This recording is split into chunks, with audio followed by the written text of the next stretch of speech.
Welcome, friends, to this two-part interview episode of Leadosophy. You're here with an open mind because that's the rule, not the exception. I am interviewing Lieutenant Jessica Shafer, Coast Guard Commanding Officer of Coast Guard Station Cape Disappointment in Ilwaco, Washington. This interview kind of talks a lot about Jess's leadership experiences and followership experiences. Jess is a big fan of followership. She likes talking about followership and believes a lot of times that we don't place enough emphasis on followership and we place too much emphasis on leadership. So very insightful in this first part interview. And then the second part of the interview, the next one will be, she'll talk about her experiences in Hurricane Maria, the response to Hurricane Maria. So it's really exciting. Jess's views and opinions are hers only. They're not representative of the U.S. Coast Guard or the U.S. Coast Guard's views on leadership or anything Jess is talking about. Jess is just talking very, very casually about leadership in general, trying to deepen all of our understanding of what it means to her and anyone else who might be listening. So hope you enjoy these two episodes coming up. Here we go. Are you ready to permanently fuse leadership and philosophy? Then a word of caution. You are about to enter the fully abstract yet wholly concrete realm of Leadosophy. Our ideas are not always so clear and distinct. To validate this proposition, we welcome the host of Leadosophy, Tim Woody. Hello, friends. Welcome to another episode of Leadosophy. Remember, you're here with an open mind because that's the rule and not the exception. I am honored here to interview my wife, Lieutenant Jessica Shafer of the U.S. Coast Guard. She is the commanding officer of Coast Guard Station Cape Disappointment in Ilwaco, Washington, which is in the southwest corner of Washington State, where the Columbia River meets the mighty Pacific Ocean. Jessica is, I like saying this, and this will come up later in conversation, but she is the first female commanding officer of Coast Guard Station Cape Disappointment. Jessica also has a undergraduate degree in anthropology. Yes. From Purdue University. I do. Where you also rode crew. I did. You were on the crew team. And she also has a master's degree in emergency management. So I'm sure those skills come in handy. And we'll talk about some of those things because I want to talk about some of your experiences during hurricanes because I think they're relevant. Maybe not so much relevant on the West Coast, but I think there's a lot of lessons to be learned from your experiences in leadership, management, followership, and just honestly being prepared for emergencies and not being prepared for emergencies. Which is always more the case. Not being prepared? Normally. Well, not for us, but for the normal. If everybody was prepared, there would probably not be an emergency. That's a good point. You told me that a lot. Yes. Jess, I'm going to call you Jess, if that's okay. Welcome to the show. Welcome. Thank you. Thanks for having me. Jess is going to probably be running the engine room every once in a while, when I'm not around. So I got to get her up to speed on some of the technicalities of the podcast processing. I'm going to guest host. I think you're going to be the only host at some point for Leadosophy. Wow. Interesting. I did figure out the mic and the headphone situation today, so. You did. We're running. This is actually my first time using the second mic here with this setup, so I'm excited to do that. So this is obviously, Jess, this is a leadership philosophy show, Leadosophy, the fusion of leadership and philosophy. We're going to definitely talk about some leadership, but kind of talk about maybe just some life things or whatever kind of comes up. I got a kind of a rough format I want to follow, just kind of keep us on a little bit of time schedule. You actually have a search and rescue case going on as we speak. I do actually. So it might get a little chopped up from time to time if I have to break and answer the phone. So pre-apologize for that, and we'll deal with it as it rolls because that is actually our life, used to be your life. That's been my life for 18 years. I don't think there's any day that's gone by in the last 18 years where I haven't had to deal with 30 things at once, which, again, emergency management, that's what you're doing. Semper Paratus, always ready, Coast Guard's motto. That is Coast Guard's motto. So let's talk about briefly, we have a significant weather event here on the Washington coast, probably the Oregon coast too. Mm-hmm. All the way up. So what that means on the West Coast, for the listeners, is heavy seas, boiling, frothing seas in the ocean. A lot of wind, right? Heavy winds. Absolutely. You can see it outside. I know you can't see outside our window, but our big window here, it looks like it's bright out, but it's actually just an overcast gray. Definitely blowing past gale, almost a storm. And do you hear the person in trouble alarms going off for the locals too? So we're not the only ones running around doing stuff today. So this is a live show. We got a lot going on here on the Long Beach Peninsula. Active search and rescue. Yes. Interesting fact about the peninsula, the reason there's a horn going off is because the fire department here is all volunteer. So the alarm has to go off, volunteers respond, and that's how that gets done. So I actually would assume that they're responding to the same thing. And we live in a very rural place. Mm-hmm. It's very rural. So a lot of fire departments are pretty much all volunteer in a lot of small rural areas. Yep, absolutely. Not always the case, but a lot of times that is the case. So your role right now, you are currently functioning not only as a commanding officer, which you are always the commanding officer of Coast Guard Station Cape Disappointment, but right now you're the command duty officer. So you're overseeing any search and rescue operations right now. Can you elaborate on what that means, being the command duty officer? Yes, actually. So yeah, absolutely. I didn't mean to say actually, but so essentially, command duty officer is a conduit for anybody in myself, like a position like mine, where we allow an intermediary to go between us and the direct crews. And we do that for a multitude of reasons. To avoid groupthink is probably one of the biggest ones that I do it for. There's a dirty rumor out there that we do it so we don't always have to answer the phone. I never understood that rumor because I always end up having to answer the phone. But it's not so well defined that you could Google it and you're going to get the same definition, because it applies differently to every unit, because every unit has just a slightly different, unique mission. You always talk about the law of unique experiences. It's my favorite. I love when you say law of unique experiences. What is it? Unique? That's right. Law of unique experiences. Yes. I'm just saying I love when you say that. Yes. So that law of unique experiences doesn't just apply to people. It applies to businesses, corporations, and in our example, any Coast Guard station, unit, or mission. Because every unit is so dynamic, and the people assigned, the mission assigned, the boats assigned, the weather here is not the weather in South Florida. Right. Sadly, sometimes. Especially on our run this morning. But yes.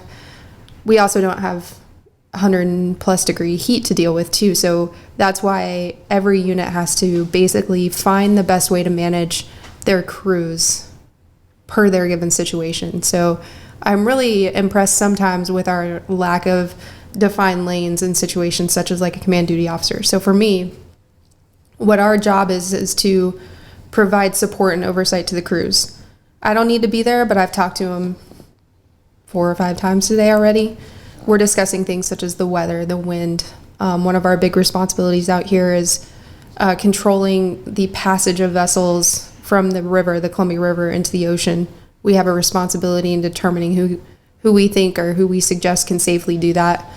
So with this storm that's coming in, if this were in another part of the country, they would say it's a hurricane. But out here, it's just winter storm. Just a Saturday, right. On the peninsula. But it is a pretty sizable storm. So the first thing this morning, you're coordinating with the stations north of me, the stations south of me. And I'm talking to their commanding officers and their officers in charge, and we're trying to determine, what's going to be our best posture overnight. And we're articulating that up our chain of command so that everybody's aware of what we can and can't do if somebody gets in trouble. So there's a large command and control. Absolutely. Feature. So that's happening externally to the station between me and all of my fellow COs and OICs. CO being commanding officer, yep. Officers in charge. Yes, one's enlisted, one's commissioned. Right. And then, yes, that is the downfall of being in the military for a really long time. Pardon my acronyms. Yeah, a lot of acronyms. A lot of acronyms. The military in general. Yeah, absolutely. So, every profession has their acronyms. Yep. So spent the morning kind of coordinating with, the gentleman up north and the gentleman down south about our different response postures, because if somebody gets in trouble in the ocean, we have to be able to get out to them. And when we have storms like this, sometimes that can be challenging or not doable. even for us. So we would rely on helos or fixed wing planes. Helicopters. Helicopters, fixed wing planes. We would start going up and coordinating outside of our unit. So right now with the search and rescue case, essentially they tell me what the report is. And really my job is just to be like, to think of things they might not have thought of. Because they're in the heat of the moment, Yes. kind of, right? And you're like a step away. Because anytime you have any sort of incident like this and you get hyper-focused or vigilant or you start thinking about one thing, you can lose sight of others. And so my checklist sitting here with you is a bit less convoluted. I'm not dealing with the wind, the rain. I'm not starting a boat. I'm not, putting on my clothes. I'm not doing all these tactical things. I'm literally just going through this like list of, do we have what we call our top 5? Do we know the problem? Do we know the position of the person, the problem, nature of distress, the number of people involved? Do we know what we're going out there to do? Do we know what our risks may or may not be? Has the crew discussed those? And do we go or no go? So right now we just had that discussion and they're at a go. And I think at this point it's a low probability case. I think it was a report of a person in the water. And there's a lot of debris, a lot of buoys. There's a lot of stuff in the water at this point. And based on the location and the type and the nature of distress, we're relative, and it's very close to the station. So it should be an out and back. So based upon your knowledge of the area, your experience, years and years of experience in search and rescue, you start to formulate kind of some hypotheses of whether it could be potentially a misreport. Yes. Right? Things so like that. It goes to our conversation where, you're like, I don't like assumptions, but there's so many assumptions that have to go into search and rescue. But the thing is you can't just... Well, you have to act on some assumptions. You have to act on the assumption. Like right now, we are acting on the assumption that there is a person in the water and they're in distress. But the hypothesis is there's an extremely high probability that this is actually nothing. But if you acted on that and then it actually was a person in distress... we would never act on nothing. Right. We always err on the side of distress, because the worst thing in the world, I think, for any of us or our crews would be to exactly what you said, not guess wrong, but be wrong about that. Right. So it's easier to be wrong when you're acting than it is to be wrong when you're sitting on the couch watching TV or something of that nature. So the crews they have a bias for action. And it's almost like you treat everything as if it is a potential person in the water until you prove yourself wrong. Right. So right now we're going through that process where we're going to treat it exactly like it is and exactly like the report is until proven wrong. So a lot of moving parts. Tons. And obviously you report to a unit above you and you're relaying information. Sometimes you're getting information from the unit above you. Sometimes you're relaying information to the unit above you, and there's just a bunch of different layers. Absolutely. However, not necessarily my job at this point, because we have a person at the station that's designated to fill that role. And so really, it's like a glorified coaching position. I'm just ensuring that information is being passed and that it's the correct information, and that we challenge information that we receive that may not seem or appear right. So we're actually capitalizing on various layers of experience. From the most inexperienced person that's standing their first radio communications watch to, I would say in this case, myself or one of my surfmen that's going out right now. I know you've talked about being a surfman before on the program. One of the surfmen that's going out right now is... Actually, I have never. You haven't? I have not. I thought you had. Nope, never. Oh, you should probably do that someday. One day. Yeah, boat drivers in really bad weather like this. Extreme conditions. Yes. Or can function up into extreme conditions. Yes, those are the people that can drive the boats in the most extreme conditions that the Coast Guard allows, actually, right, for small boat operators. So one of those gentlemen that's going out that just happens to be on duty today is, I think he's either in his 19th or coming up on his 20th year. So a lot of experience himself. Absolutely. I have a lot of experience. And then ironically, the partner person that's the other boat surfman is one of our newer surfmen. But also, again, they were just out. They did training this morning in this weather, because that's what we do. We train in this weather. They were out all morning. So again, taking all of that in, you're taking in all these external things. You're receiving information from 9 million different places, which is why I'm able to sit down with you and have a conversation with you and trust that process is playing out the way it should. You have to trust the process. Absolutely. Which is obviously goes right into leadership. There's a certain, I mean, this is a large amount of, I mean, you're trusting people to go out and perform a very dangerous mission, and you have no real direct role in it. It's just kind of like, take the wheel, like you got it. But my role in their responsibility is leading up until this point. It was the training process. It was the last 2.5 years I spent with them running these types of missions, getting to know your people, knowing their capabilities, knowing what they can and can't do. You know, I was just recently in the surf with one of the surfmen, and again, competent boat driver. Same with, the 19, 20-year-old veteran, competent boat driver. So what they do when they're on scene, I have to trust the process that even got them there to know that they're going to be doing the right thing when they're out there. But once they're there, I listen to them.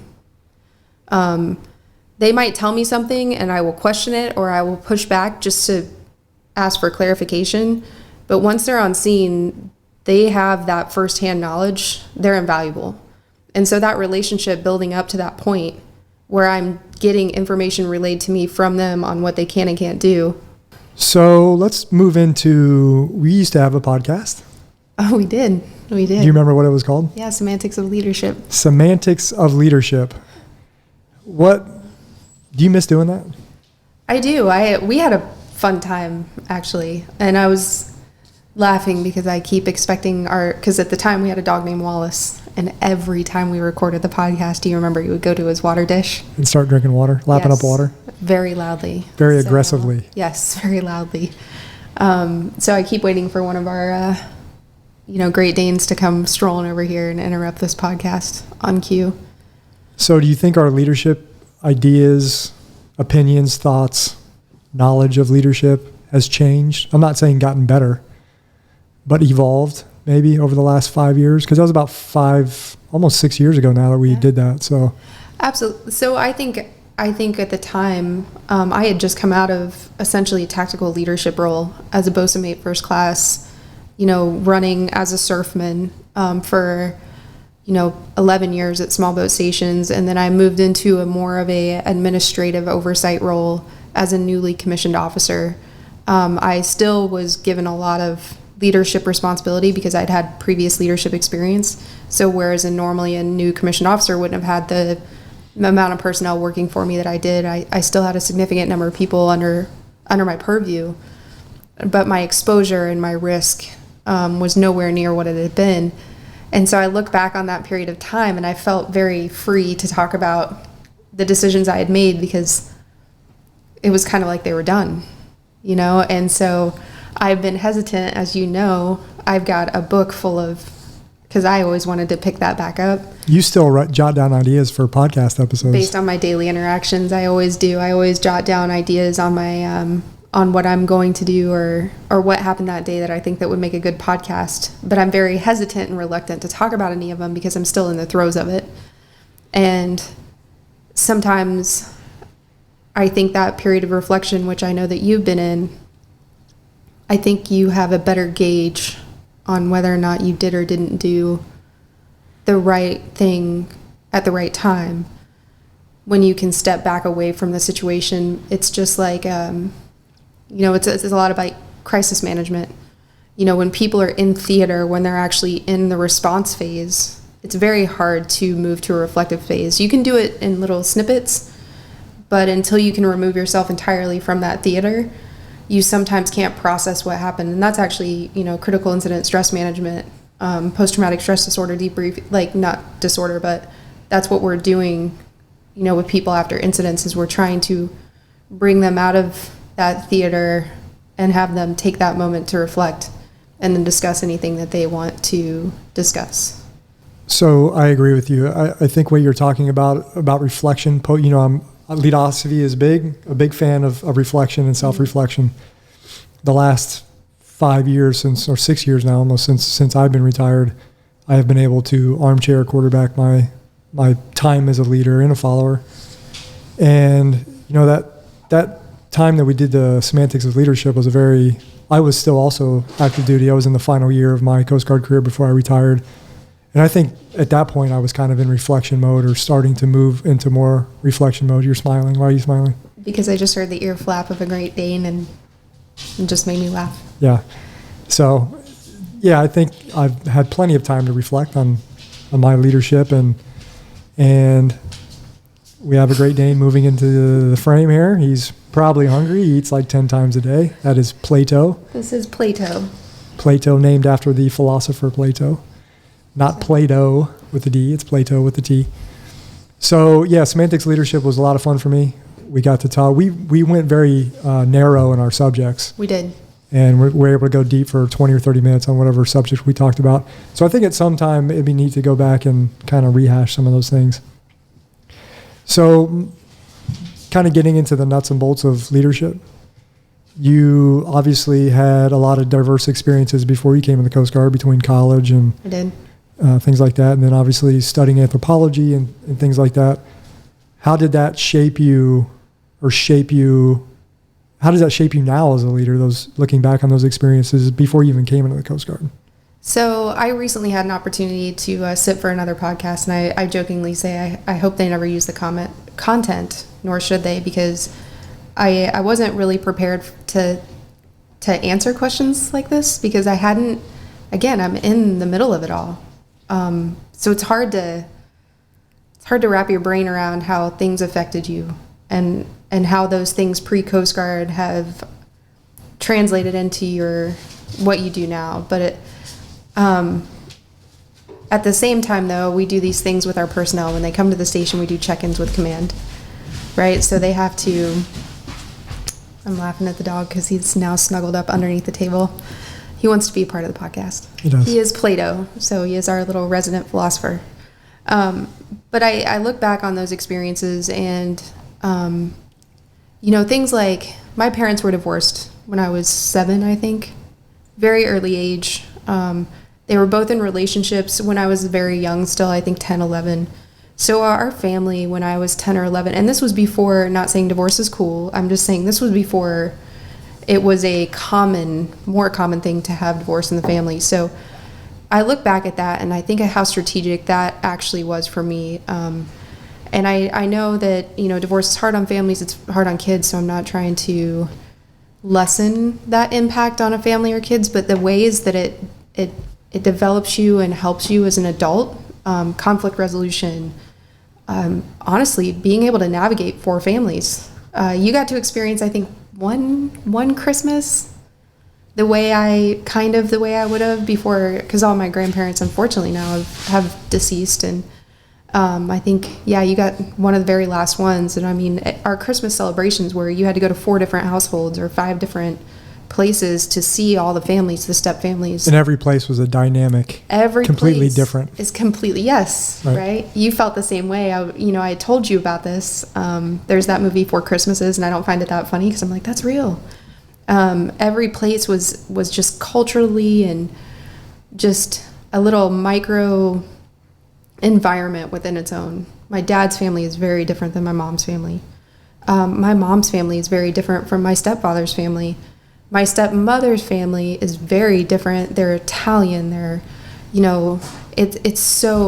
was so different. But I grew up in an environment where I had to learn to be a social chameleon. I had to learn how to adapt to my, read the room. I had to learn how to read the room at a very young age. It was very acceptable to cuss, say, for example, at my mother's family's house, not disrespectfully, right? Not the kids couldn't do it, but the adults could do it in front of the kids.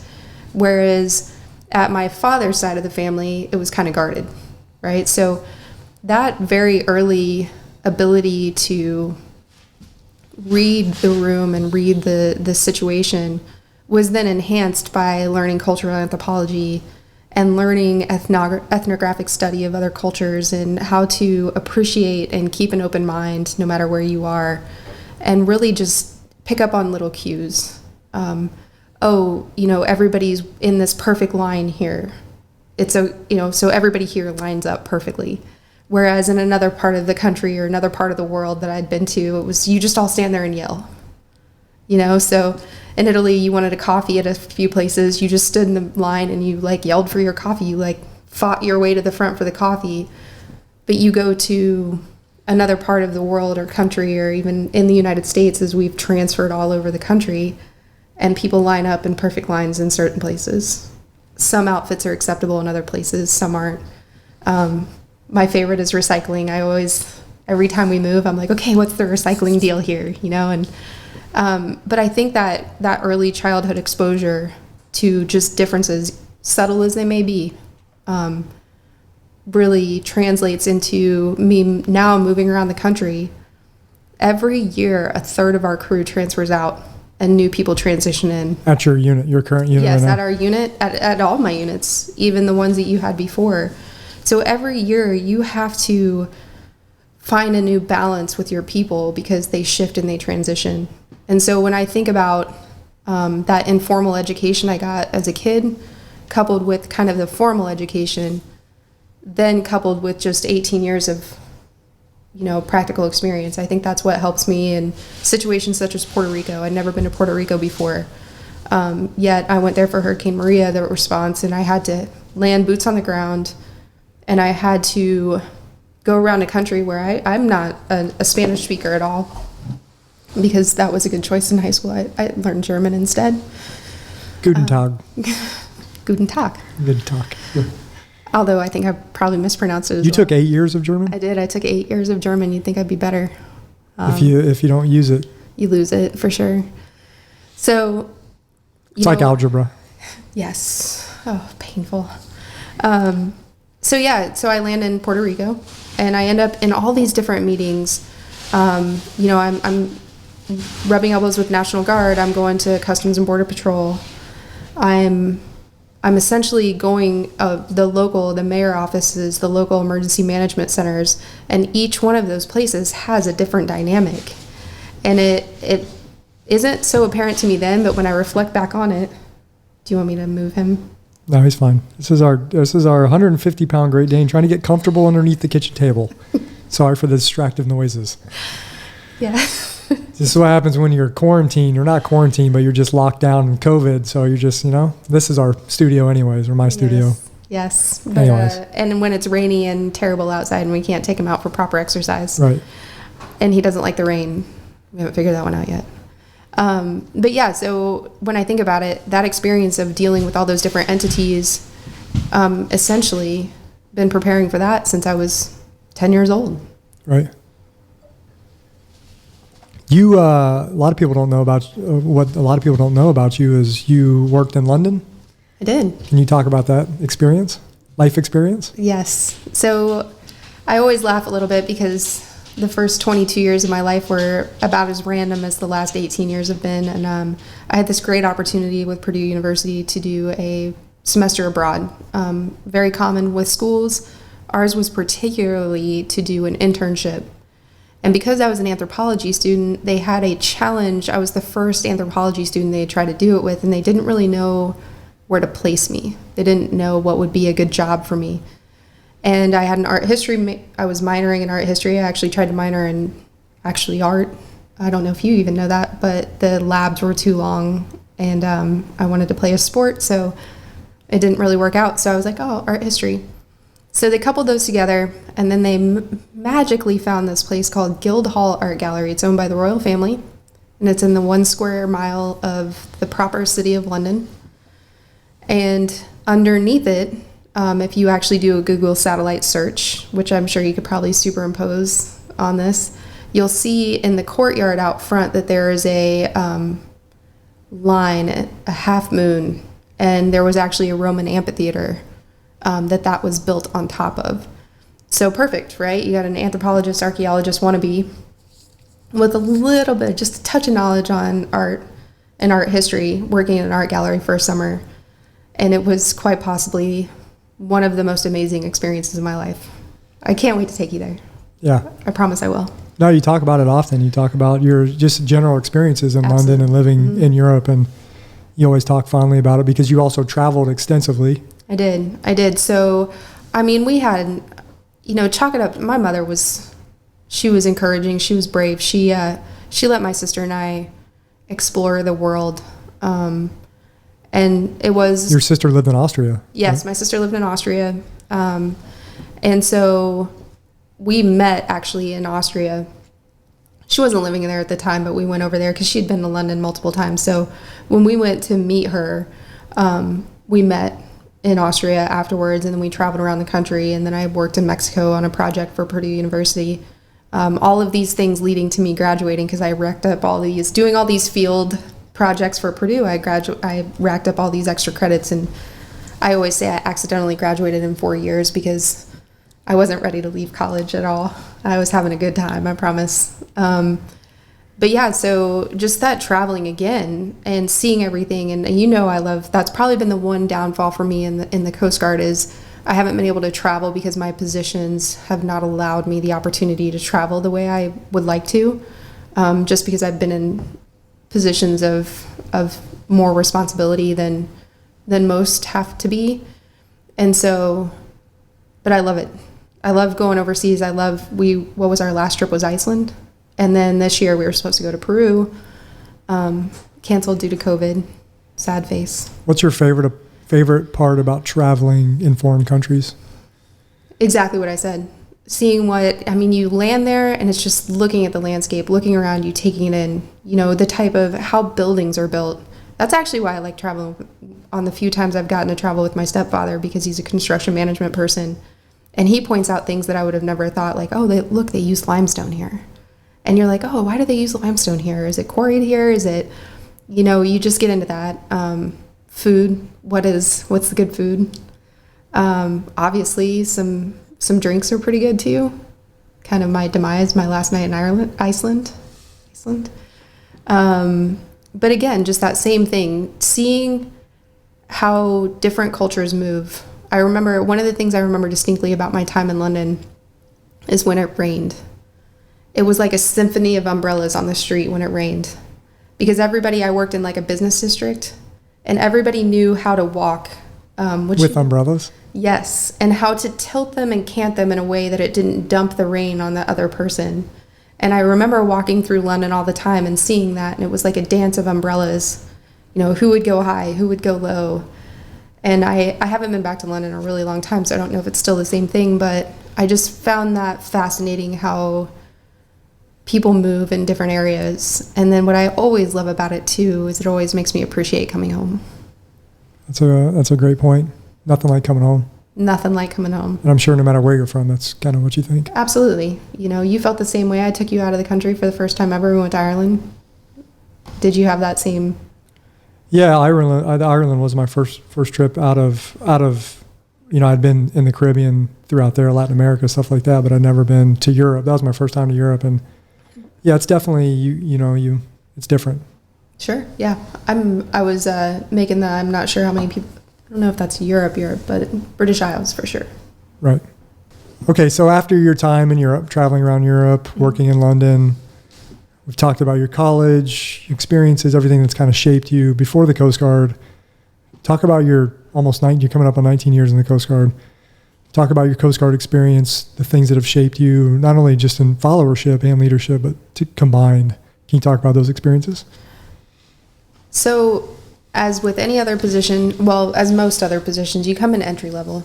It didn't matter so much that I had, traveled to Europe and I'd done all these things before I was, done things people haven't done their whole lives before they were 22. I came into the Coast Guard at 22, having a 4-year traditional college degree, just finished up, being a collegiate athlete. And I think it starts off, you're, again, entry level, and you know what that means. Yes, scrubbing toilets. Doing all the mundane tasks that nobody wants to do. Cleaning bilges. On a boat. On a boat, yep. Some people may not know what a bilge is. Yep, cleaning the bilge of a boat. It just sounds terrible, so you can just say, I think what your favorite was needle gunning when you started out? Yes, sitting in the anchor pocket of a 210-foot Coast Guard cutter, chipping the rust and paint off of the anchor. With a needle gun. Yes. So, there's a lot of exciting jobs, but I think when you have good leadership and good mentorship and good supervisors, they're willing to tell you the significance of those mundane jobs because, yeah, they're mundane. I mean, people in my unit are doing it as we speak, and they all have a purpose. I will say that there's very few of those mundane jobs in the service that have no purpose. There are some, but not all. Mostly, I find paperwork has less purpose than most of those mundane jobs. Some of it necessary, some of it unnecessary. Yes. But yeah, so you start off and, to me, that's where you kind of earn you just start off in a different dynamic, but you're always kind of working towards the same goal. You're always trying to build, trust and confidence in your team around you. And whether that's being the person who's willing to, clean the gross toilet when nobody else wants to, or if it's the person that's willing to step down out of their position and do something that they are normally not required to do, you're always kind of working towards that, ultimate goal of having that trust to where you can have those open conversations and open dialogues, especially about risk or things of that nature that come up later. But really early on in your career, and you know this just as well as I do, it's really about building technical competence. That's one of the biggest tools. It's my favorite. Yeah, it's one of the biggest tools that you can do as a leader in my experience, was be technically competent in your job. And to do that, you had to be a good follower. You had to submit yourself to the people above you and trust that they're experienced lead. All the things I'm asking people to do now below me, you had to be willing to do. Do you place more emphasis on followership than leadership? We've had this discussion before, and you seem to value the followership stuff more than the leadership stuff sometimes. Absolutely, because everyone is a follower, but not everyone is a leader. Yet we place no focus or emphasis on that. And if you can't follow, how can you lead? Do you think that's across industries, whether business, military, you think? I do, absolutely. I do. So I think across industry and leadership positions, it's like technical competence. Those people, it's apprenticeships. It's, it runs through. I know for a very long time, as you know, I dated a welder, and he had to come up through an apprenticeship program.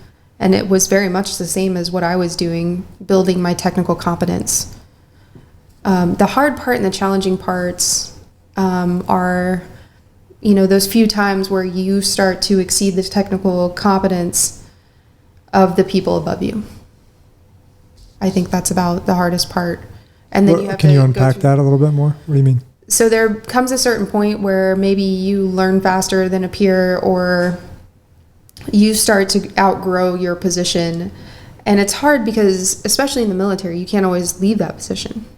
Right. It's a fixed time. And the people that you work for may have never had your position, so they may not understand the technical competence, or they may not be proficient in that. And I think that's a big growth point that I've had over my entire career, is managing expectations both above me and below me. And again, I think you do that very well when you really focus a little bit on followership. What does it take to make my boss look good? What does it take to be a good follower, right? And so once you know what those expectations are, let me break it down to you like this. I always tell the guys, the best crewmen make the best coxswains. You can be a good crewman and never be a coxswain, and you can be a coxswain and never have been a good crewman. And this is the hierarchy. It's people working the deck versus people driving the boat. But when you are that crew member that's really proficient, and then you start driving the boat in the back of your mind, you're thinking about what your crew member is doing on the deck. And so you're anticipating a little bit how your actions are going to affect the person on the deck. And so when you start thinking like that, you start maneuvering and driving and doing things to try to alleviate the challenges and difficulties for the people below you.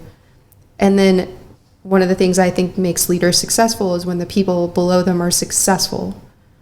And so that to me is that definition of success. When you provide an environment, you did one of your podcasts recently on knowledge, tools, and resources. Knowledge, tools, and resources, correct. So that's where I feel like I'm at. So as a follower, my job was to receive. In the early part of my career, my job was to absorb those knowledge, tools, and resources that were being provided to me or not being provided to me sometimes. Sometimes you learn a lot from the things you don't have. Correct. and you learn a lot from seeing other people's mistakes.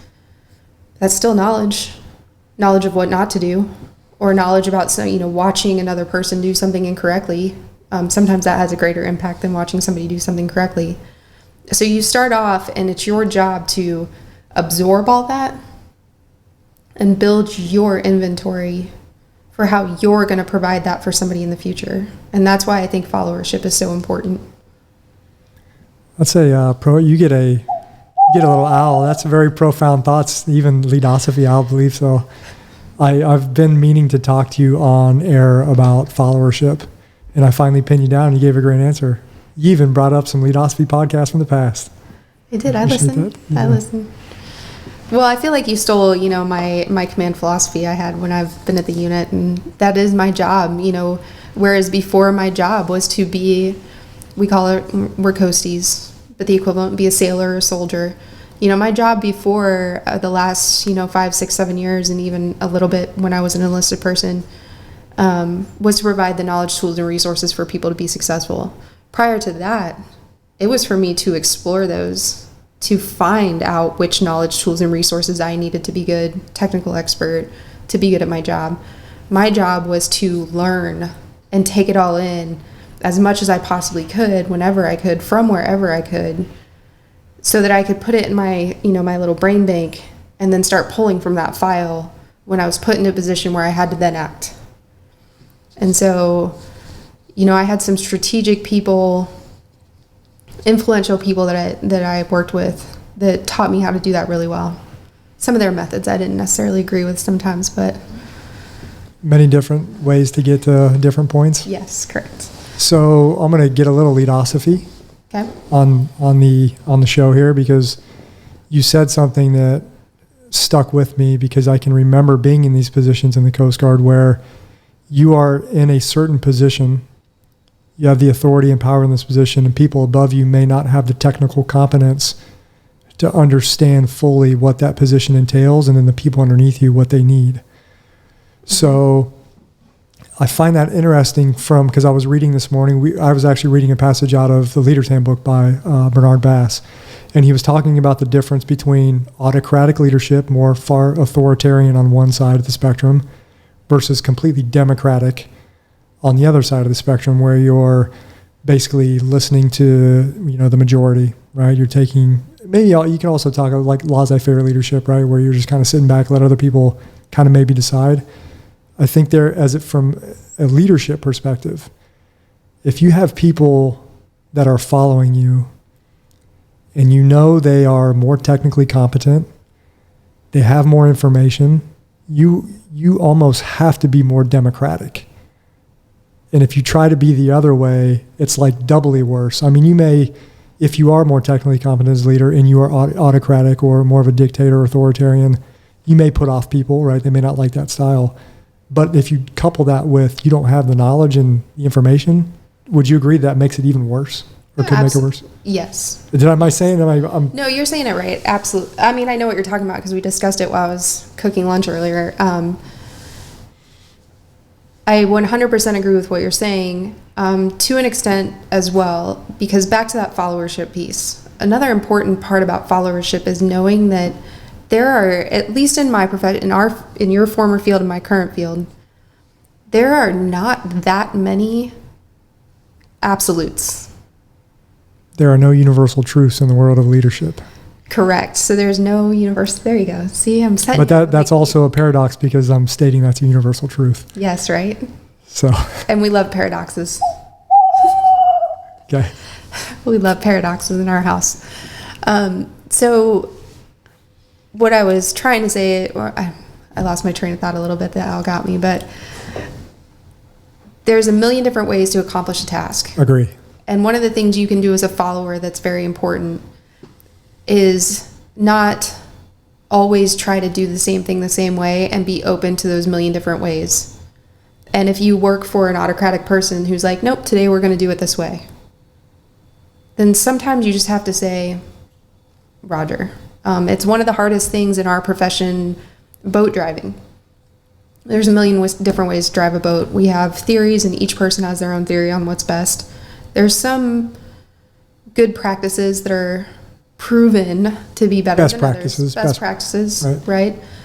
But that doesn't necessarily mean if you don't follow them that they're going to be the worst. So learning to,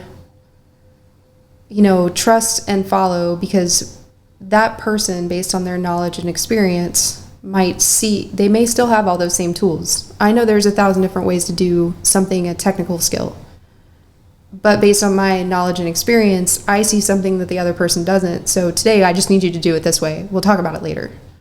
So that's like, sometimes that autocratic happens because you need something done instantly, and you don't have the time to do the democratic process. Right. But that's a good example. It is important to us to take advantage of the times where you do have a democratic process, where you do have the opportunity to slow the world down, think about it, and then employ it. And those are, I think those are most important and most key when it affects a greater group, when the effect is going to be a little bit more broad in some areas. And then if it's a singular effect, it's a little bit more easy to be autocratic. But even then, when I'm making decisions at my level, I don't have the luxury all of the time, but one of the biggest things I've learned is rarely does any decision need to be made immediately outside of an emergency or immediate safety issues, whatever. Yeah, right. Immediate safety issues. You have to make a decision. We had to make a decision just now when we were on this podcast, go or no go. All right, well, we made that decision to go. And then on the backside of that. Yeah, but even that was a mini democratic process because you're taking input from the people we talked about you trusted, absolutely. Their experience. So. Yeah, I mean, it was a very brief. But the ultimate authority lied with you. Yes. Right. And that's back to that risk. We're managing risk all the time in our worlds. I like that, managing risk. We're managing it because you can't control it all the time. Correct. I hate when people think they can control risk. We can manage it. We can do our best to try to mitigate it, but risk is always present. And you'll never know all risk. Yeah, you will not ever know all risk. It's no different than setting up this podcast. You'll hear a dog rustling around or walking around. That's a risk to your podcast. What's the severity of that? That's a little annoying, but right. So we're always kind of managing that, and sometimes based on risk, you have to make immediate decisions. But when that risk is low impact, low speed, just to generalize it, a democratic process can be good because it's good to exercise it. The more you exercise it, the more quickly you can do it. So we can have a democratic process. I mean, you saw me have one in the span of a minute and 30 seconds on whether or not our boat cruise were going to launch in 40 knots of wind and 20-foot seas.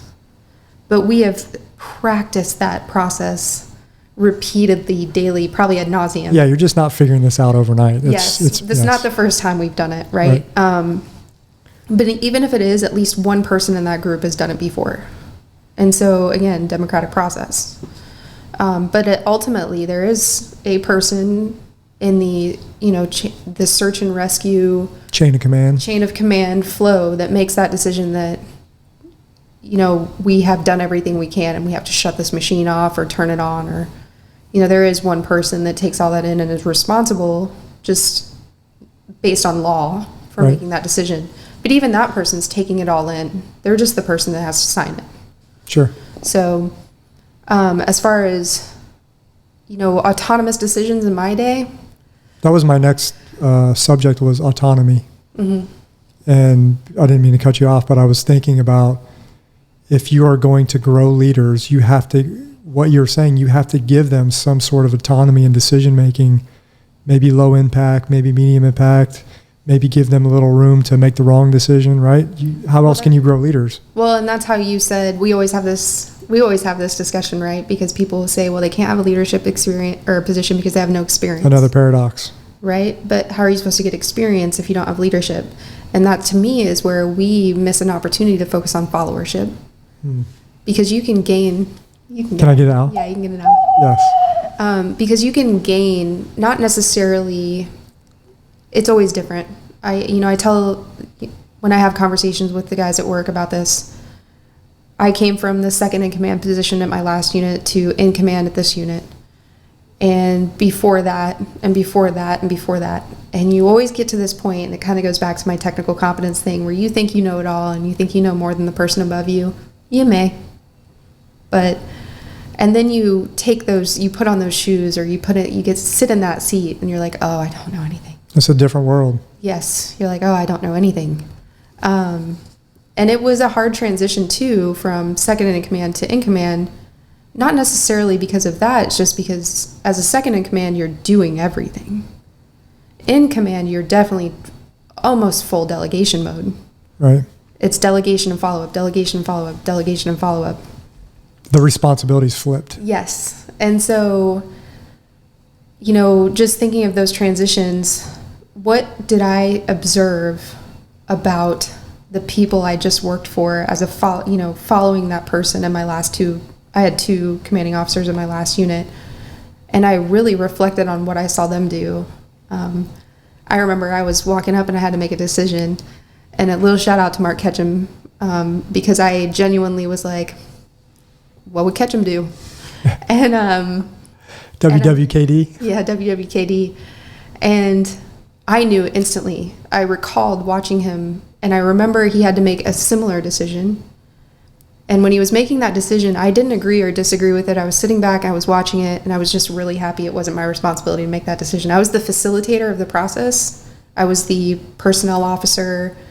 I was the facilitator of the process at that point, and he had to make the decision. And I remember thinking, I don't know if this is a good or bad decision. I remember not having an opinion on it, and then also recognizing as a follower, it wasn't my job to have an opinion on it. If he asked me my opinion, then I would have one. But at that point in time, it wasn't my job to have an opinion on it. It was my job to make sure the process was followed. So I was a process manager at that point. And that was something that I learned, that role clarity as a follower, that I think helped me, because I was able to step back. I was able to actually fully observe him in his state and making his decisions. And then later, when I was in the same, very similar, rarely are 2 situations very similar, but this was very similar, it was like a light bulb. I was walking from the boat docks to the admin office. Which shouldn't be confused with sameness. Similarity and Similarity identical. and sameness. Right. I don't think that I've had the same situation in any shape, way, or form, Right. which is why I always get all bent about leadership books. Not all leadership books, but, I have a hard time reading leadership books, because leadership to me is so dynamic, and it's so dependent on so many variables that are never constant and never the same, that I have a hard time sitting down and reading somebody else's leadership story. I like Bass's leadership handbook. It's not necessarily talking about certain situations with certain people. It's more theoretical in studies. Correct, which is why I am such a avid supporter of Leadosophy, is because leadership isn't just how did you get through this situation successfully, because that same situation, in my experience, just never happens twice. It will never happen again. It will never look the same. Same people, same place, same. I mean, even 2 different scenarios, people's emotional states are different. I mean, there's so many different factors that go into it, right? Sure. And what do I always mess up? You never in the same river twice. You never step in the same river twice. That is Heraclitus. Heraclitus. But and that's what, I know we've argued a little bit about Leadosophy, and, how you Spirited debates. Yeah, you're right. Spirited debates. About how you took a direction that was very philosophical, and me as a day in and day out Practitioner, I'm like, man, it's just not that complicated sometimes. Sometimes it's very straightforward. You just have to get in there, and you just, it's not. You can't philosophize about it. Correct. And sometimes I don't always know the words that you use, which is another funny thing. But what I do love about it is when I have these thoughts and when I don't understand what even is going on in my brain, what I've learned about from you over the last few years, and what I value about your philosophy background, is you will just come up with, you never step in the same river twice. And I'm like, that's what I meant. Heraclitus. But you have a way of, I'll be having a complex thought that's I think that's Heraclitus. I'll double check. You'll double check? I'm pretty sure.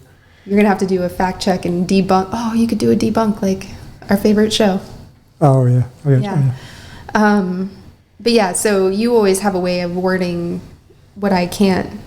I have too much stuff going on in my brain, and you can always verbalize it, or ration out why something. My favorite actually with you is we don't actually talk about Coast Guard and work that much. Very rarely. Yes, which is kind of funny because I think everybody assumes we do. But I'll have a people problem or a process problem. And the one thing I've really appreciated about your approach to this and your development of Leadosophy is you have figured out a way when I have those problems and my, I don't think I have a small brain, but it feels like it sometimes. I can't. Right now I can't. What am I doing right now? You could probably figure it out. I'm trying to verbalize or understand why I'm having a hard time. You're trying to take a bunch of fragments and make it whole. Yes. Right? That's what I'm talking about. Everything's fragmented.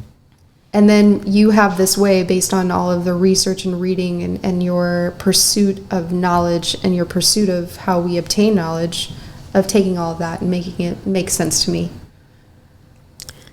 So we complement our skills. We do.